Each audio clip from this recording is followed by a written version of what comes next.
E aí, vamos fazer noção no bíblico? Capítulo 15, 16 e 17 é o conteúdo do nosso estudo de hoje. No capítulo 15 nós temos a parábola da ovelha perdida, da dracma perdida e do filho perdido, que muitos chamam de filho pródigo, mas na verdade o pródigo é o pai que o recebe através da graça. Nessas três parábolas que compõem o capítulo 15, muito aprendizado pode ser obtido.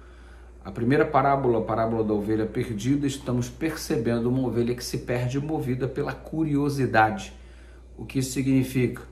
Exatamente alguns dos muitos que se perdem hoje movido pela curiosidade do caminho largo, oferecido no estudo de ontem. Você observa que a dracma é algo inconsciente.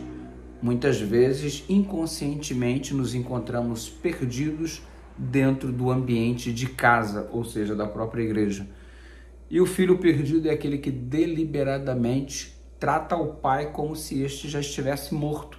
Afinal de contas, quando ele vira para o pai e diz: me dá a parte da minha herança, a herança é algo que se obtém após a morte do pai.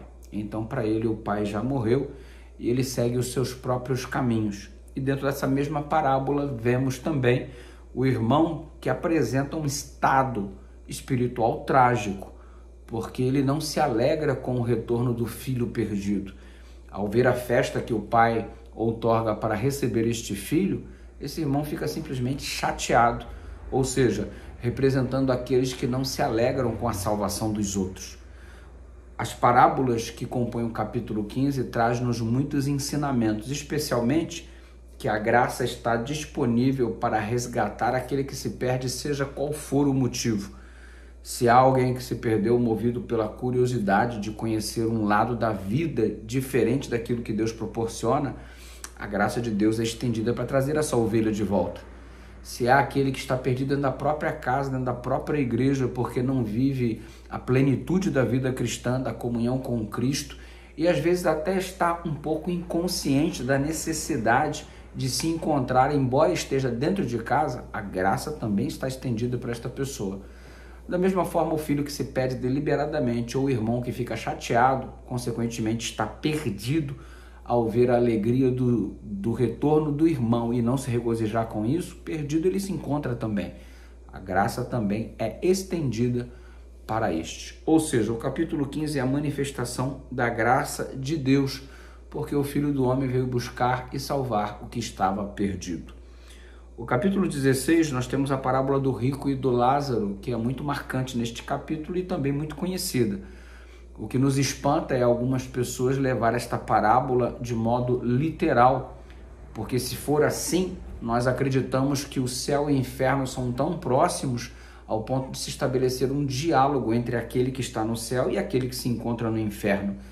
E que inferno é esse que faz o indivíduo nunca perecer, mas sofrer para todo sempre?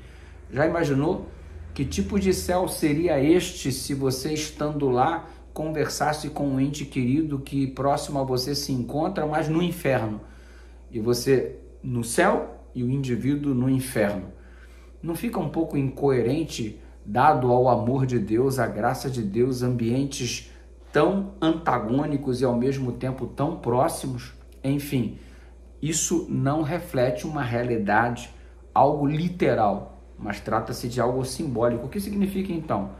O rico, na verdade, representa o povo de Israel, que recebeu tantas riquezas, foi o povo escolhido, recebeu então o Messias, mas não administrou bem estas riquezas, a riqueza da graça, a riqueza do Evangelho, e consequentemente, rejeitando o Messias, rejeitou esta maior riqueza, a pérola de grande preço, o próprio Filho de Deus, o próprio Salvador que se fez carne e habitou entre nós.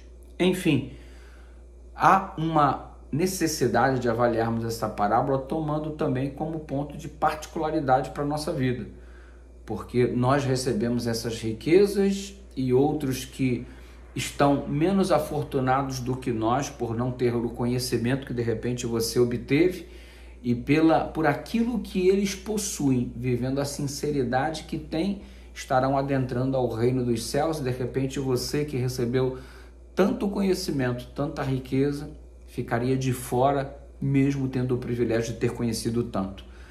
O resumo é o seguinte: não basta simplesmente conhecer, é preciso viver aquilo que se conhece. Você observa o capítulo 17, onde ele mesmo inicia falando sobre o pecado, a fé e o dever.